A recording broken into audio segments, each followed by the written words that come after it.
Going here, but welcome everyone. It's been great.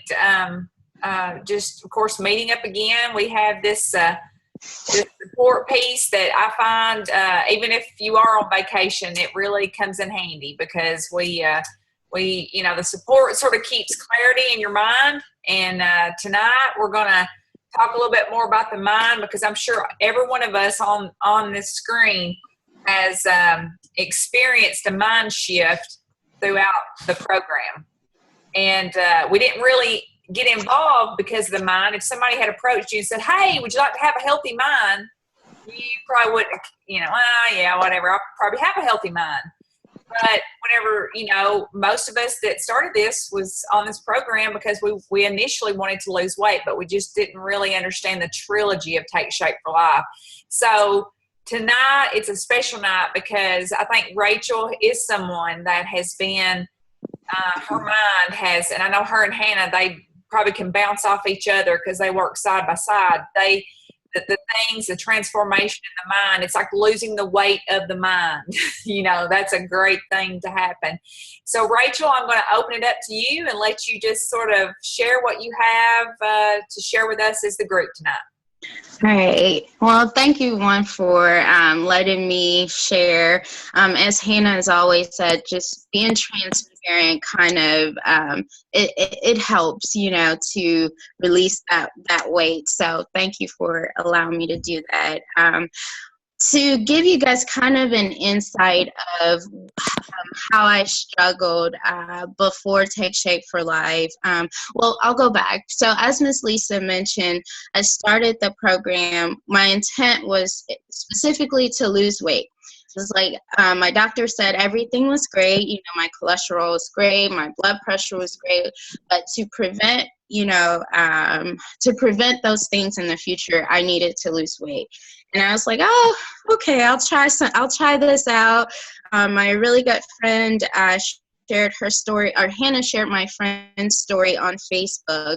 And I texted my friend immediately to ask her if it was okay to reach out to Hannah. And she said, of course.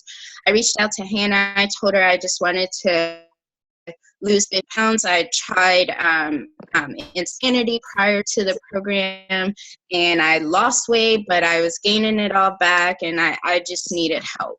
And this was in February. And every February, as we know, it's Valentine's Day, and we deal a lot with the heart. And I lost my mom my mom passed away of a heart attack in her sleep 4 years ago. And so every year around that time, I wanted to do something related to the heart. And so that year just so happened to be the year I was going to lose weight. And so I reached out to Hannah, and instantly Hannah and I connected. We were friends from the beginning. And so I just wanted to lose weight. So Hannah, I signed up 3 days later, and I was having success. I think in my first month, I lost 10 pounds. But every day I was just, I was really sad. On social media, you'll see me as very optimistic. I think all of my friends here in Ohio also thought I was just really warm. My friends called me a ray of sunshine, but on the inside, I was really hurting. I grew up in a single parent family, so my mom was all I had. I have siblings, but my mom was definitely my foundation. So I'll take you back until the day I was 18 years old, and I moved. I'm from a small town in Louisiana, and I moved to Ohio for college. And so this is the first time I'm away from my mom for such a long time. I had to spend an entire semester on my own. I would call my mom to ask her what I needed from the grocery store. I would call her to ask her, like, what size clothes should I buy? Like, my mom was just my support. As we all know, moms can be. They're there 2 a.m. when you need them. They're there at 2 p.m. And she was just there for the random questions I had, like how should I spice up my ramen noodles, things like that. And so at 18 years old, I called her, and it was about 2 p.m. I was walking from my my very first class. It was the first week, and I had to turn in a paper, and I got my first C ever in college, and it destroyed me. It was like the most devastating thing I ever experienced. And I called my mom, and I had a 10-minute walk from class to my home, and I called her, and I'm crying the whole walk, like hysterical crying, like ugly crying, you know.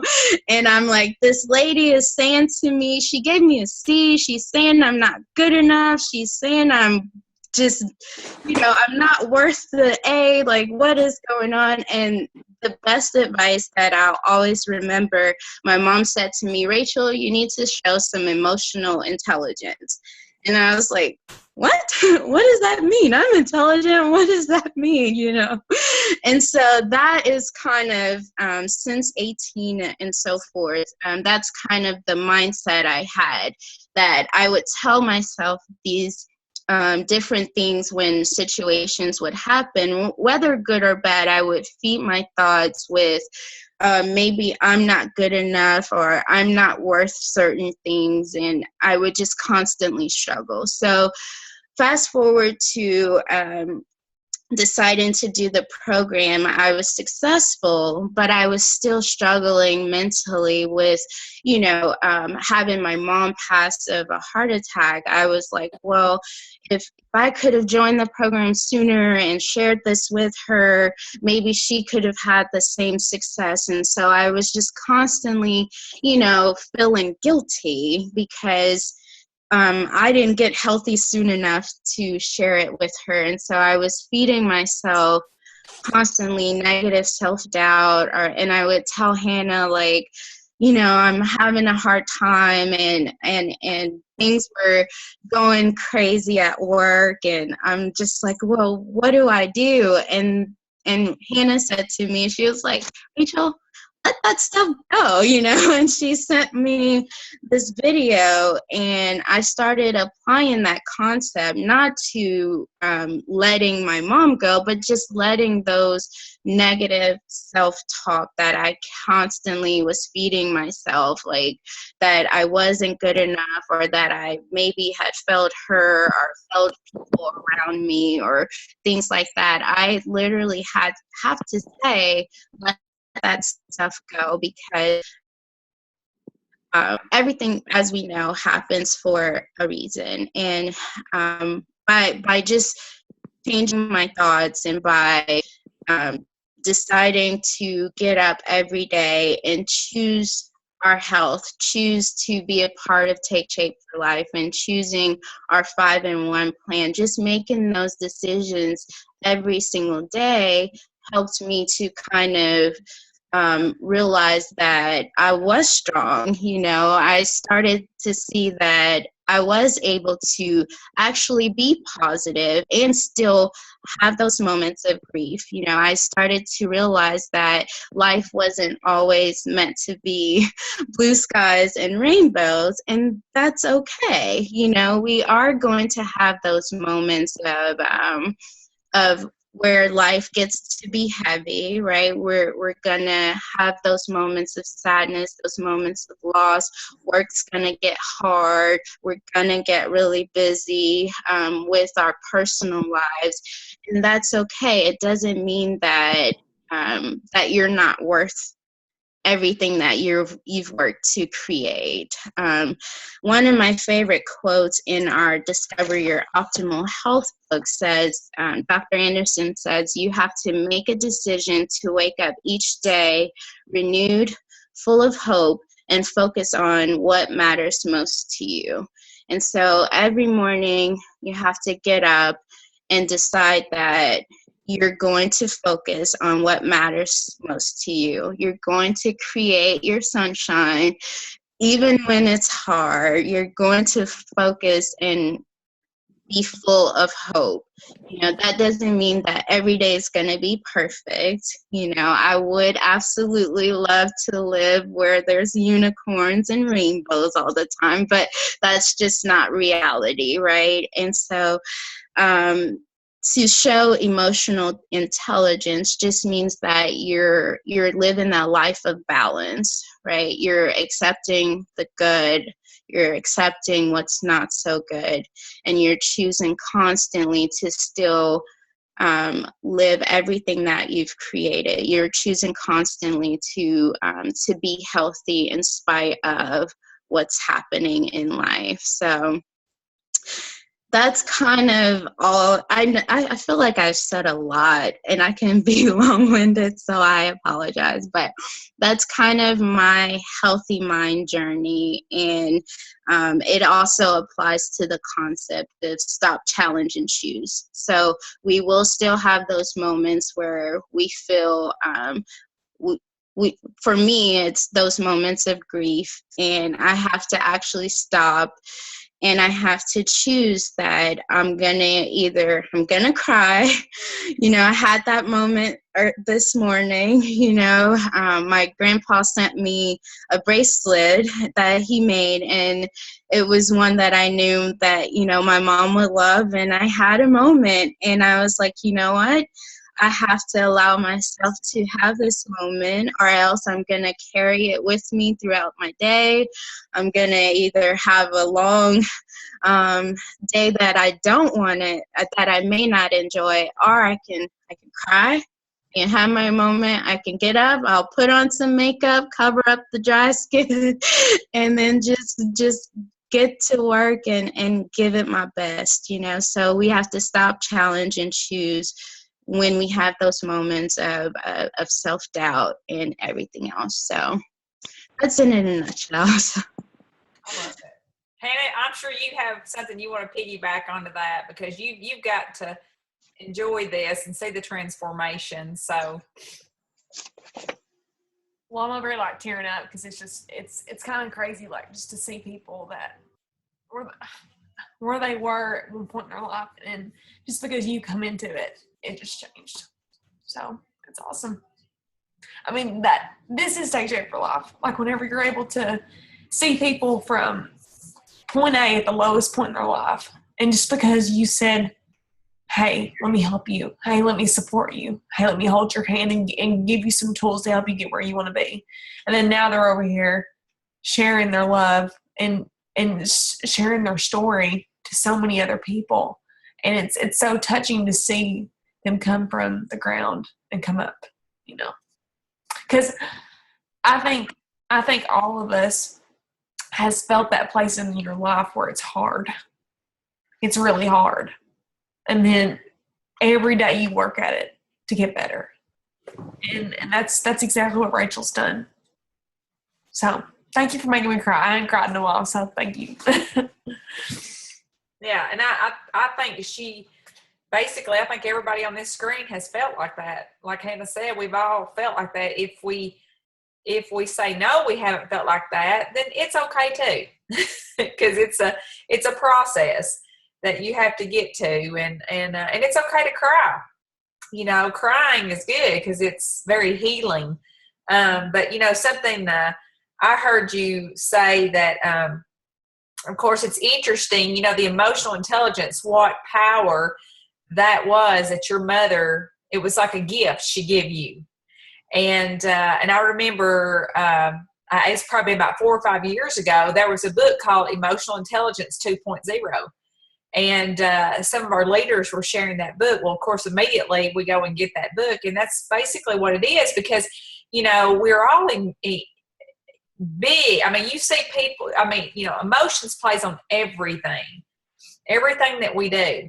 And something else I heard you was talking about this talk that you say, and it's stories. We recite stories to ourselves. We make them up. What I heard you say is you're changing your story now. It's not anything that you're taking away, because you're really honoring your mother more. You're honoring her by talking nice to yourself, being good to yourself. And that's the thing. And something else you shared, when life gets heavy, man, I could so relate to that. When life gets heavy, and you can feel it, can you not? Can you just it's like, oh man, what is going on?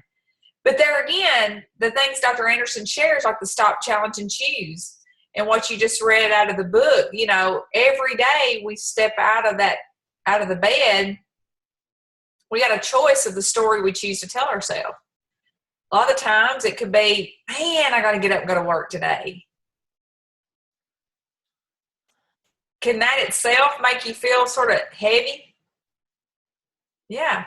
Well, what if you jumped out of bed, even though you know you wish you didn't have to go to your job? But what if you hopped out of bed and you go, wow, my legs work. My eyes, I can see. Whoa, this is pretty cool. What if you just shifted your energy towards something that's gonna increase your energy? It's the stories, right? Stories we tell ourselves. So Rachel, thank you for sharing that, because transparency that's it, you know, and through telling your story, it sort of takes that heaviness off, doesn't it? It's the layers. So does anybody have any questions for Rachel?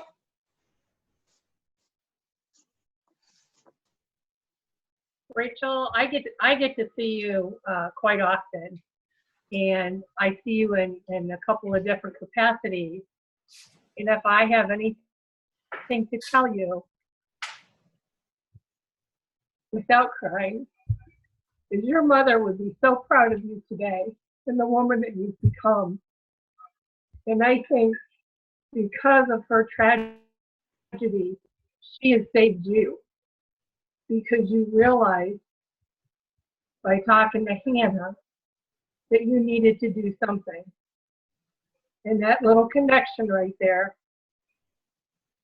has helped you to move on. Even though you couldn't save your mother with God sent you Hannah to save you and to keep you from going on that path. And she would be extremely, extremely proud to have you and to see the woman that she's helped create. Thank you. Thank you. And to see you teaching emotional intelligence to other people. She wouldn't believe it. But you know, isn't that crazy though, how that just kind of works its way around? And I mean, it's funny because if we all think back to, you know, our life prior to Take Shape for Life, it's kind of crazy. Like, I was looking at a picture of me from high school, my senior picture, and I'm not gonna lie, I look completely different. It's weird, like when you see yourself in a different place and then you look at yourself now and you're like, whoa, like I look so much healthier mentally. Like you can see it in just a picture, you know? And so I feel like every step you're making, Rachel, just in this short period of a time, a little over a year, I mean, gracious. Where you will be next year, I don't even know. I can't wait to see. Sky's the limit, right, Rachel?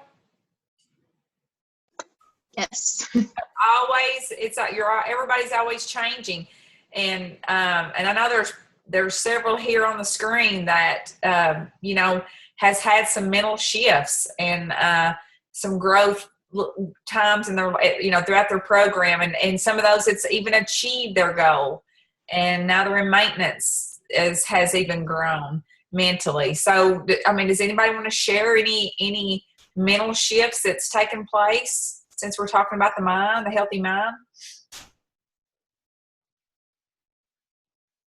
All of y'all know how I feel about that. I mean, that's been my motto for a long time. And thank you, Rachel, for sharing, because it's hard to share like that. And I know, you know, but what you said is so true. You know, it's the whole stop, challenge, and choose. It's what I tell my clients all the time. I've got it hanging up in my cubicle. You know, one of my clients was going through a really difficult time, and we worked together, you know, and I kind of wrote this thing out, you know, and I said, stop, you know, think about what's upsetting you. And, you know, what is it that is controlling your thoughts? You know, challenge it. Do you have anything Can you change it? Can you do anything about it? Is there anything right now that you can do to make it better? And then choose. If the answer to the question before was no, let it go. So what Hannah told you, and I've got it hanging up in my cubicle so that everybody who walks by, they see it. And I print it out. I've got it saved on my computer at work, and I'm printing it out and giving it to people because it's so important. It's, you have to change the way that you think, because if you don't, you're just going to fall back into those old patterns. And we do have a choice. So many people tell me all the time, you can't control your thoughts. Yes, you can. Yeah, you can. You can control your thoughts. You can control your thoughts just like you can change your thoughts like you change your clothes. You don't have to let, what comes into your mind stay there. It's your choice as to the thoughts that stay in your mind. Both good or bad. It just depends on what do you want, to feel good? Okay, then think good thoughts. It sounds so simplistic, but it is. It's really that simple. It's just a matter of teaching others to realize that it's not hard. It's just a matter of that little mind shift. Thank you, Rachel. Yeah, just to piggyback on that, because I love what you're saying right now. I think that I'm a big believer in having full control over your thoughts. And I think, when you start to make that shift in understanding that concept as a whole, it's a different mindset all across the board. And some of the things that you can do to kind of make this shift, if you are, hearing this for the first time, the first thought you might have, maybe it is a negative thought, right? But there's a pause. Let that thought comes, and take a second and pause. And your second thought, you have the decision of, hey, am I going to identify with this negative thought, or am I going to let it go on? Am I going to let it pass by? And as you continue to get into the habit and into the practice of just paying attention to your thoughts, almost as if they were going across your screen like a movie almost. And you pick and choose. You say, you know what? Yeah, I do want to identify with this. It's a really strong practice, and as long as you are allowing yourself to be conscious and aware of it, you can make this a daily practice and make the mental shift to where you are having positive thoughts more so than the negative thoughts. Great information, Lisa. Thank you. I've found personally judging. How many of us judge our thoughts? So the judging of the thoughts, when you're judging the thoughts and your self-worth is not where it needs to be, a lot of times automatically you go into the not so serving thought, wouldn't you think? And you're judging that thought accordingly to what you're worth, what you say that you're worth. So, like Alyssa said, like whatever you say or think or whatever, pause for a minute and say, am I worth that, or am I worth something else? But judging's huge. Well, judgment causes separation. Judgment that you have towards others, judgment that you have towards self, you're separating yourself from everything. So it doesn't become this, or it doesn't become, what is it? It doesn't become this if it becomes them or that. It's not you as a whole, like you agree with it. And so when you're judging it, you make that separation call. And this is coming from Deepak Chopra. I'm telling you, like I have a huge shift a huge thing on judgment. I sent to Leslie the other day, because it's just like it's a place of that you want to get to where you look at everything as just total peace, and it gives you that awareness of going, I'm trying to separate myself. Why am I doing that? Instead of just being one with things. It doesn't mean you have to be for things. It just means you don't have to fight against it if you know who you are. So I thought that, I mean, when I took that away the other day, that's when I keep replaying Hannah, judgment is separation. Why are you trying to separate yourself? Be whole, be complete. Because there again, when we separate, we have a hard time connecting with someone else. Because maybe this other person isn't familiar with knowing how to shift my negative talk to positive talk. So we're the light, as Hannah always says, we're light workers. We are changing habits. We're changing habits. Eating, that's a habit. Thinking, that's another habit. How we treat ourselves separate, it's a habit. All these things are habits that engulf us, and it shows us our reality in front of us. So we have the opportunity to change any of that. But it's, first of all, we have to do it for ourselves. Wouldn't you agree? If you don't test this stuff on you as the test model to see what the result is, you don't really know what it is. But if we're trying to go show somebody else or share with someone else how to do it, we've not done it first, do you think we're going to be a really good advocate for them to follow? Because if they see that we don't have that, that's the balance Dr. Anderson's talking about, is the healthy body, the mind, healthy body. So being able to have that, whenever you've experienced it, you have your experience. And all you can do is share. You can't get people to do anything, but you can share. And then that way you're awakening. I think it was 2 or 3 years ago at the National Convention, they always have a theme every year. This year, 2 or 3 years ago was ACT, and it was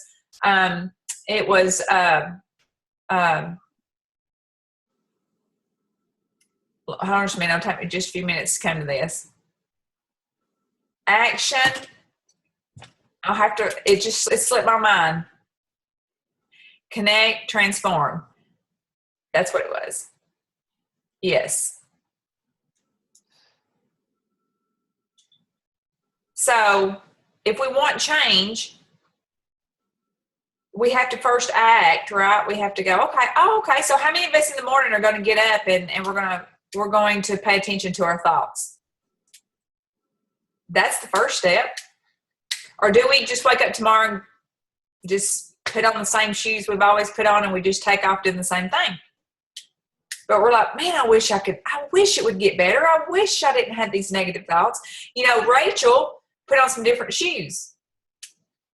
She says, this is what I'm going to do, because she had seeds planted by her mom, and then she had Hannah stepping in there as a support piece that was sharing things that Hannah was applying to her life, right? Because Hannah, you'd already tested these things on yourself. You've seen some results. Well, to piggyback on what Alyssa said, it's practice. Daily practice.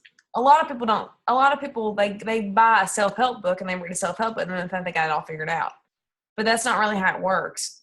It's a daily practice. Just like the 5 and 1. You get really good at that to go into maintenance and transition to continue that lifestyle. It's a daily practice. It's not something that you just pick up one day, test out the water, I'll apply that whenever I need to. It's not how it works. It's something you have to continually work on yourself. And so whenever I share with the people that I coach, it's just Rachel and Leslie, it's like one of those things where I share self-help stuff. When I hear that they're struggling, hey, check this video out. This will help you today. Because why? I've already watched the video. It's not something that I would never send them something that I've never watched. It's something that spoke to me and I connected with.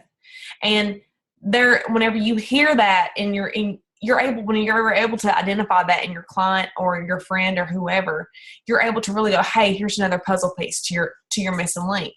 Try this out, see if that works. If not, let's come back together and work through this and try to figure it out, because that's what the support piece is, but that's also you working on yourself every single day too. Because I couldn't lead if I didn't work on me. And so I think that's where we all have to get to this place of going, what am I doing every single day to helping me become better? I know I'm eating this food and it's making me healthy. But what else? You know, why am I still depressed? Why am I still sad? Why am I still being negative about things? You know, why am I still there? There's other parts of this that you have to work on.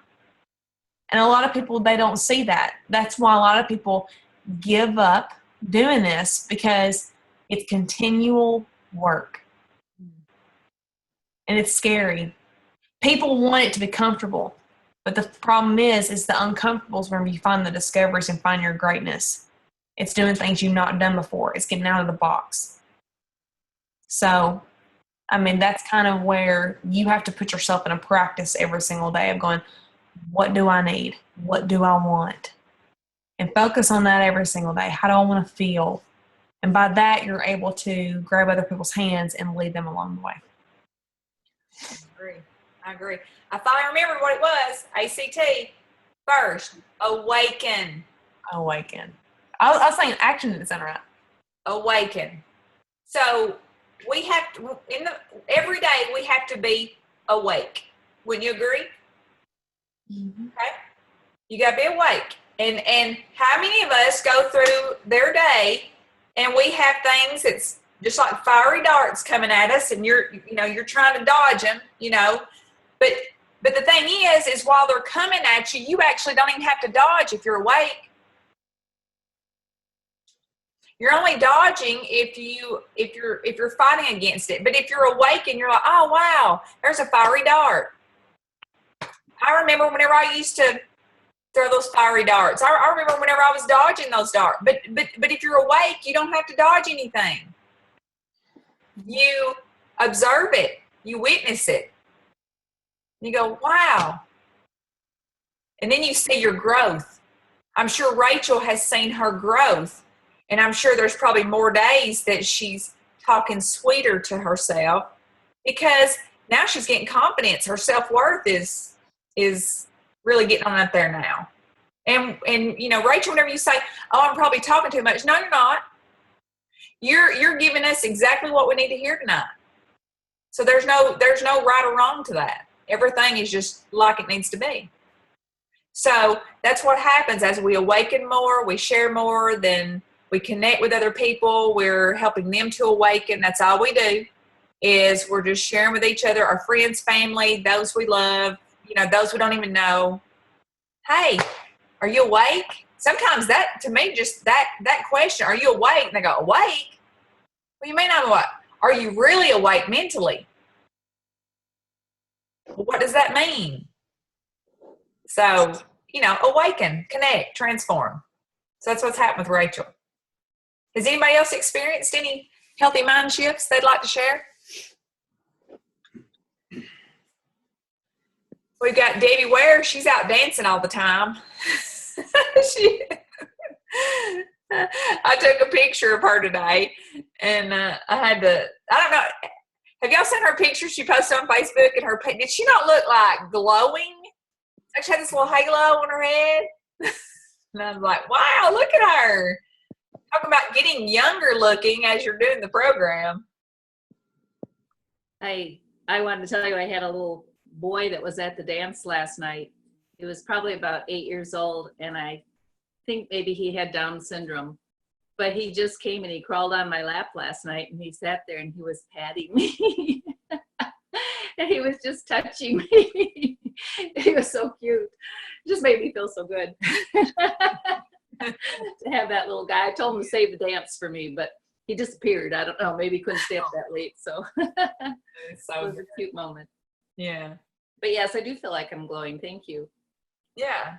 I mean, I'm sure y'all can say this. I was stalking her Facebook pictures today, and I found one. Yeah. Yeah. Yeah. What did I tell you? I said, nice fish. Nice fish. But I just thought you looked great.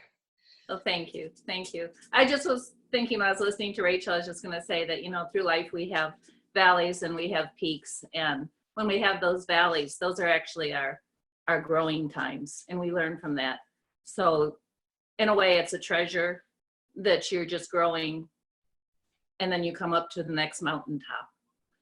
And I just was thinking about that. My father always talked about that. So true. So, yeah. he was a lay minister. That's biblical, but that's what it's about. Yeah. It's wonderful.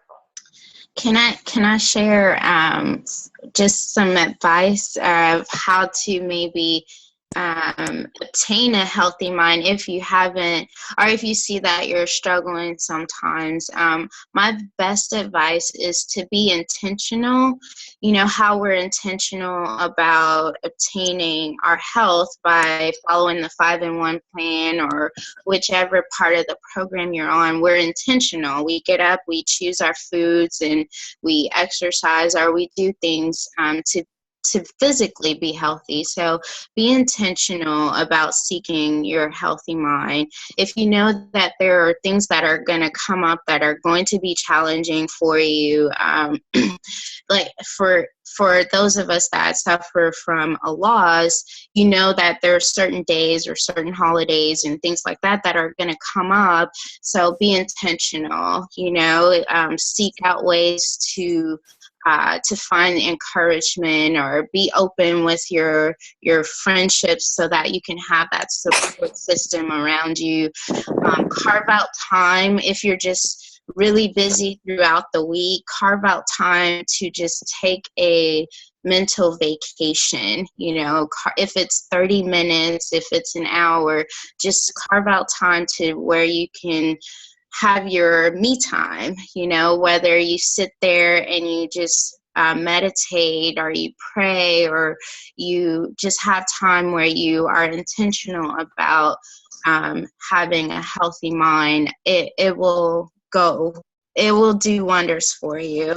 An example of that for me is I'm an early bird. I love to get up really early in the morning, and I take 1 hour where I will have my first meal. I'll have a glass of water. I'll have a large cup of coffee, very large cup of coffee, and I'll sit there and I'll either read, play on social media, or watch some random YouTube video about cats doing something weird. But for 1 hour, it's just doing whatever I want to just relax. Because once the day gets started, I know that we're running here and there, and, we're just busy. So just be intentional about seeking your healthy mind, just as you do with your body. Great advice. I have to piggyback on that, Rachel. Have you ever read any of Robin Sharma's books? Okay. So he was actually a speaker at one national convention, and he was talking about how to have the 5 a.m. club. And the 5 a.m. club is where you wake up an hour before you're supposed to get up to give yourself that time. That's what I do. I know. And so it's really funny because I actually started that with another girl. I was like, hey, let's do this 5 a.m. club together. And I shared with her. We both read his books. And it was just, he's so inspiring as far as like kind of leading you to a great mindset and how to be able to begin your whole day, even just to continue through your whole life. I mean, it was awesome. So if anybody ever get a chance, any of his books, Robin Sharma, I'm actually on his like newsletter stuff, but I mean, he to me was transformational with Take Shape for Life in the very beginning. Like it was just like, you could tell that's where we were going, and now we're there. We're actually teaching people how to share this with other people. So yeah, I think it was in 2010 when it happened, whenever we went to Washington. 2011 or 2010, one or the other. What was neat too, they were talking about, the emotional intelligence. And while we were in like the large room where everybody was in there was probably 3,000 people in there. All of a sudden the fire alarms went off inside this hotel. So we visually got to see how people reacted. Here, Dr. Anderson was on the stage, and then we had Robin Sharma, and they were calm, cool, and collected, trying to figure out, okay, why is this going off? But it was interesting to watch the people in that room, because so many of the people got up, they just started heading out the door. Some of us were so engaged in Robin Sharma, we're like, we're not going anywhere. We're going to sit right here and wait for the flames to come out before we leave. And then there was some that was standing, waiting, but like trying to figure out, like, do we leave? Do we stay? And so it's pretty neat because you got to visually see some of the work that he was sharing with us, and they didn't even have it planned. So that's what I thought was neat. Mhm. But this has been great. I've really enjoyed. I know everybody's enjoyed it. And does anybody have any closing remarks before we close out for the night? Rachel, you also talked about another book this past weekend. What was it called? Lady something? Your Little Red Book? What was that? Oh, yes.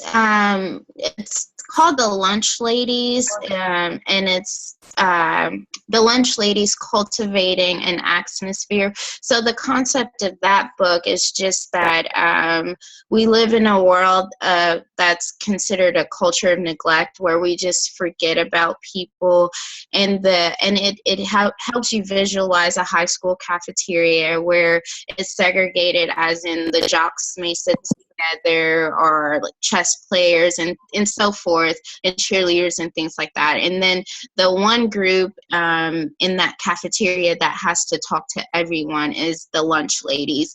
And so the concept of that book is to be more like the lunch ladies, where we interact with everyone, regardless of their beliefs or their what group they belong to and things like that. So Sounds like a good read. I want to leave everybody with 4 things that actually this was on the leadership call, but it really applies because there again, whether you're a client or a coach, we're all clients, but it doesn't matter because all these apply to all of us. And something that they said, that you can only go as far as you can see. You know how sometimes we wish we could be somewhere else, but if you can't see yourself there, you're only going to go to the limits that you say you're going to go. So I thought that was interesting. The 4 things it said: speak honesty, be open. Tonight we got to hear a very transparent story. We got to hear honesty. We got to hear the truth of, Rachel and her journey. So that's huge if we want change. Number 2 is mastering skills. We are all trying to master these healthy mind skills. Like I said, the program is one thing, but the mind, it's a whole different work that we're having to do. So learning how to master these skills and then transfer them. This was a big one for me. Stop telling people what to do. If you'll do this and you'll do this, and if you'll do this and you read this book and you do this and you watch this video and you'll do this, then your life will get better. Don't tell people what to do, because it's just like a commercial on TV. So we got to be servant leaders. We're servants. We're asking people, hey, where are you struggling? Or I heard you struggling with you've been sad, tell me let's talk about that. So that was huge. And then transfer the skills. So this is basically all we're doing. As clients, we are continuously in motion, working on ourselves. So I thought I'd share that with you. So anything else, ladies and gents, before we close up? And we're going to stay on just for about 5 minutes for the health coaches. I think, is everybody on here health coach? Everybody on here is health coaches? Yeah.